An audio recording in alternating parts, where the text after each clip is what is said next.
2020년 마지막 날 우리는 열왕기상 5장 말씀을 보게 됩니다. 열왕기상 5장 말씀은 솔로몬이 성전 건축을 준비한 그런 내용으로 짤막하게 나타나 있습니다. 저 이집트에 가보면 피라밋이라는 엄청난 돌로 된 그런 무덤이 있는데, 사람들이 얼마나 동원돼야 저런 걸 할 수 있었을까, 그런 생각을 합니다. 또 중국에 가도 자금성이니 기타 등등의 이런 무덤들, 유적지라고 다니는 데는 대부분의 그런 아주 큰 왕들의 무덤들, 또 왕궁 이런 데를 데리고 돌아다니니까 가서 보면 그 해설하는 사람들이나 이런 사람들이 엄청나게 큰 돌 이런 것들을 가지고 굉장히 자랑들을 많이 합니다. 그런 걸 듣고 있노라면 저것을 사람들이 가져오기 위해서 얼마나 많은 사람들이 동원되고 고생을 했을까 하는 생각이 들어요. 요즘이야 기계가 발달돼서 이렇게 할 수 있지만 그것들을 운반하고 그걸 또 다듬고 그걸 만들어서 세우고, 아무튼 거의 불가사의할 정도로 그런 큰 건축물들을 만들어서 자신의 힘을 자랑했던 것 같습니다. 오늘 솔로몬이 성전을 건축하는 데 있어서 필요한 재료들을 모으는 것도 만만치가 않고, 또 거기에 동원된 사람들만 해도 엄청납니다. 그 일을 하기 위해서 3만 명이 동원되기도 하고, 3만 명에 짐꾼이 7만 명에 석공이 8만 명, 또 감독자가 3만 3천 명이나 됐다고 하니까 얼추 봐도 한 21만 3천 명 정도 되는 그 많은 사람들이 동원이 돼서 그 정말 의리의리한, 어떻게 보면 아주 정성을 들여서 귀한 성전을 건축하게 된 것으로 보여집니다. 일단 이 성전 건축을 위해서 필수적으로 늘 도움을 주는 사람은 두로왕 히람입니다. 이 두로왕 히람은 다윗 왕이 왕궁을, 예루살렘을 탈환하고 왕궁을 건축할 때도 백향목, 목수, 석수들을 제공해서 그 일들을 했던 전례가 있습니다. 그래서 다윗 왕과 두로왕 히람은 아주 좋은 관계에 있었던 사람이고, 다윗이 죽고 그의 아들이 왕이 되었다고 하자 신하들을 보내서 그 사절단을 보내서 축하하고, 또 솔로몬도 그에게 서신과 또 어떤 사절단을 보내든지 해서 바로 이 성전 건축에 대해서 의논하고 도움을 요청하게 된다고 얘기하고 있습니다. 이 두로왕 히람은 역대 하에서는 후람이라는 이름으로 나옵니다. 그러니까 히람, 후람, 약간 모음의 차이의 변형이라고 볼 수 있는 것이므로 그 뜻은 친절한 사람, 이런 뜻을 갖고 있다고 해요. 솔로몬이 성전을 건축하는데 필요한 나무 자재를 필요로 했고, 또 돌도 이 기초가 될 만한 돌을 어디서 떠와야 됩니다. 그걸 그냥 통으로 이렇게 떠와가지고 그걸 운반해서 해야 되는데, 아주 그 기가 막힌 방법들을 이용해서 그런 것들을 옮기게 되는데, 오늘 이야기에서는 바닷길로 목재를 운반하는 그런 방식이 나타난 거예요. 그러니까 그 전에 이 앞서 왕들이나 어떤 얘기에도 배를 가지고 뭘 어떻게 했다라는 얘기는 거의 없습니다. 근데 솔로몬 때 이 항해, 그러니까 바닷길을 열어서 이 무역을 했다라는 걸 알 수 있죠. 그래서 목재를 저 위쪽 레바논, 그러니까 두로 왕이 있던 곳은, 두로는 하나의 도시 왕국이고 그 두로 왕국은 해안을 끼고 있어요. 해안과 섬을 끼고 있습니다. 그래서 이렇게 적이 침입을 해오면 이 섬으로 다 피신해서 들어가 버리고 문 딱 걸어 잠그면 아무도 그 성을 함락할 수가 없는 요새 중에 요새였던 것이죠. 그런 곳이 이 두로였고, 거기를 중심으로 해서 거기에 있던 이 두로 사람들이 페니키아인들입니다. 우리는 그렇게 세계사에서 배운 그런 사람들. 그래서 지중해 해상 무역을 다 장악하고 있었고, 아주 큰 부를 창출했던 곳이 바로 이 두로 왕입니다. 그래서 이 지중해에 걸쳐 있는 여러 도시 왕국들과 거래를 하면서 이쪽 대륙 쪽에 동방에 이쪽으로 그것들을 다 운반하고 수송하는 그야말로 아주 거상을 이루었던 이 도시 왕국이 바로 두로 왕국이었던 거예요.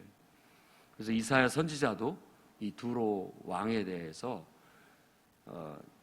그런 이미지를 가지고 바로 그 교만하게 타락한 그런 천사의 이미지를 떠올리게 됐고, 또 그 모습 속에서 교만하게 하나님을 대적한 세상의 군왕들을 떠올리게 되면서 하나님의 저주가 임하게 되는 그런 예언도 하게 된 겁니다.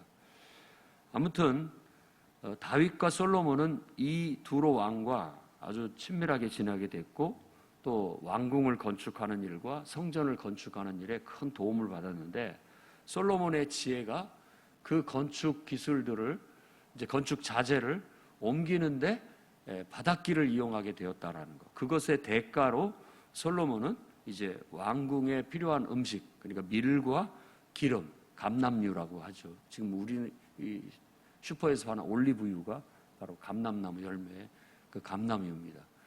그것을 제공하는 거, 매년 제공하는 것으로 서로 계약을 하고, 나중에는 역대 이제 열왕기상 9장이나 11장에 가보면 9장에 가보면 갈릴리의 20개 성읍을 그 대가로 줍니다. 왕궁을 건축하고 또 성전을 건축하고, 더 나아가서는 막 도시들을 개발해서, 지금으로 말하자면 이렇게 막 세종시 신도시 세우듯이 곳곳에 도시들을 개발해서 세웠어요. 그러니까 엄청난 일을 한 거죠.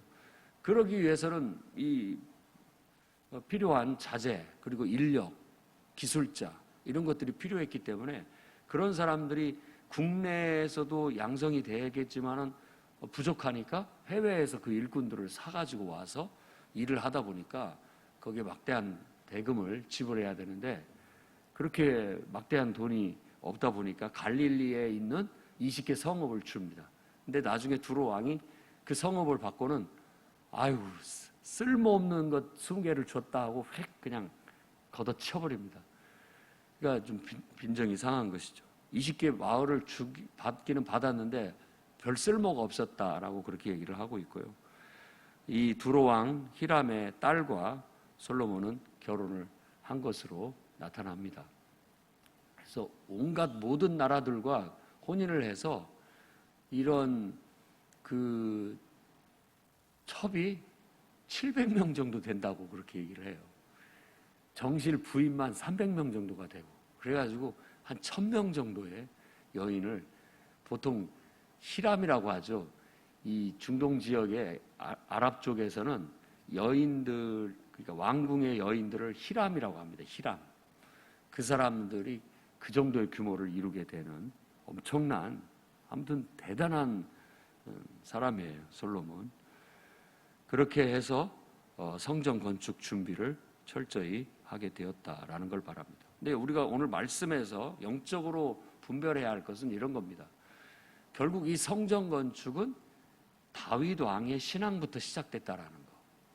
다윗 왕의, 솔로몬보다도 다윗 왕이 정말 하나님을 사랑하고 하나님을 경외하면서 그분을 위해서 집을 지어드려야 되겠다라는 그런 정말 순수하고 아주 하나님에 대한, 하나님께 인정받는 그런 아름다운 마음을 가졌습니다. 그래서 네가 나를 위해서 집을 지어주겠느냐, 내가 너를 위해서 집을 지어주겠다 하면서 다윗 언약을 주게 된 이 신앙을 우리는 깊이 새겨야 됩니다. 그리고 우리가 이렇게 건축한 성전이라든지, 또 우리가 하나님을 위해서 헌신하고 물질적으로 또 여러 가지 몸으로 봉사하고, 이런 모든 것들은 우리의 신앙의 고백인 겁니다. 우리의 신앙의 고백인 거예요. 하나님께서 그렇게 하는 걸 굉장히 우리들이 어떤 말로만이나 마음으로만 어떤 신앙을 갖는 것이 아니라 실질적인 자기 희생적인 하나님께 헌신적인 신앙의 고백을 했을 때 그걸 기뻐 받으시고 하나님은 그보다 더 좋은 것으로 항상 그런 고백을 하는 사람에게 갚아주는 겁니다. 하나님이 어떤 의리의리한 왕궁, 집이 필요하신 분이 아니에요. 그런데도 불구하고 인간의 생각으로 우리도 이런 좋은 집에서 사는데 하나님이 천막에 이렇게 있었어야 되겠는가 해서 그는 하나님을 위해서 더 좋은 집을 지어드려야 되겠다라는 그런 마음을 갖게 된 것을 하나님은 그 마음 자체를 이쁘게 보고 기쁘게 보셨다라는 것이고, 그 마음을 헤아린 그의 아들 솔로몬도 결국 그 아버지의 뜻을 이어받아 성전을 실질적으로 건축하게 된 것에 대해서 높이 평가를 하고 있다라는 거예요. 굉장히 높이 평가를 하고 있어요, 성경에서.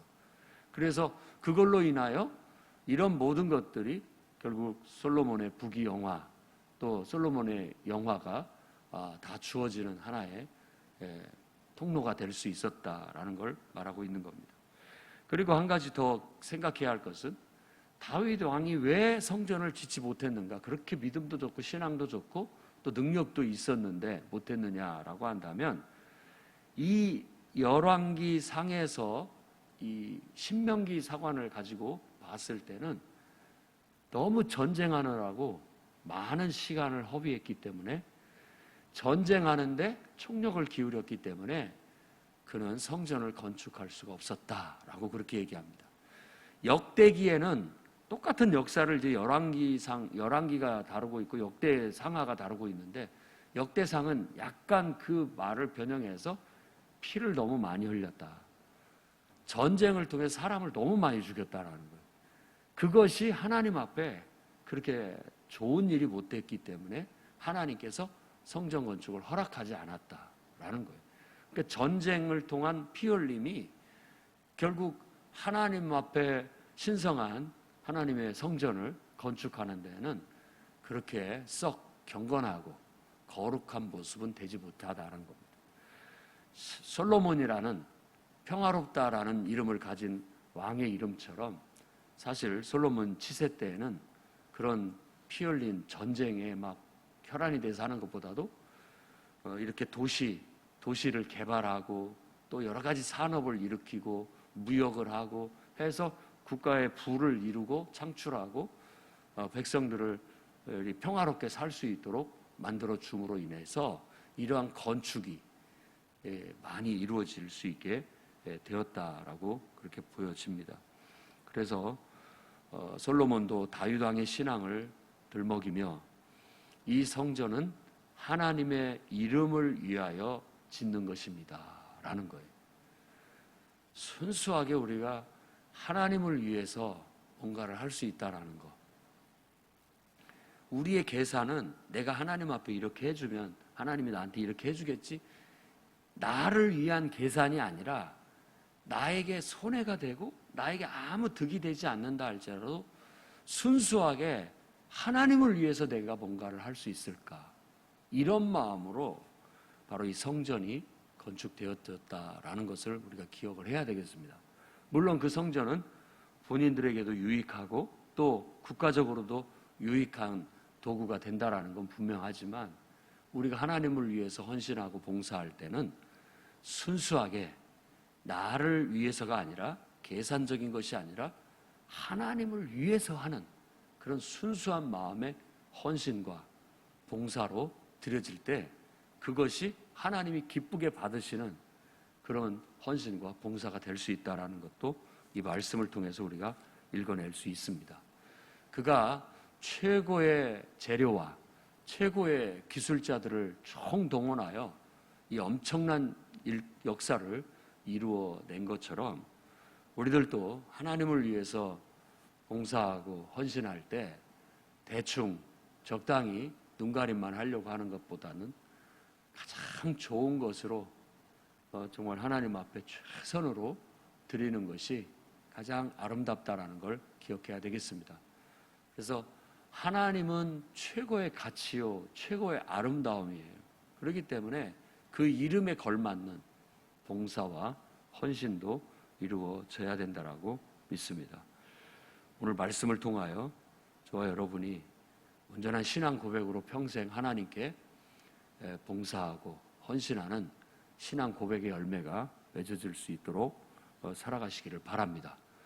하나님을 향한 헌신과 봉사가 여러분이 할 수 있는 가장 아름답고 가장 소중하고 가장 정성을 들인 것들로 함으로써 그 이름에 합당한 봉사와 헌신을 할 수 있는 여러분이 되시기를 주의 이름으로 축원합니다.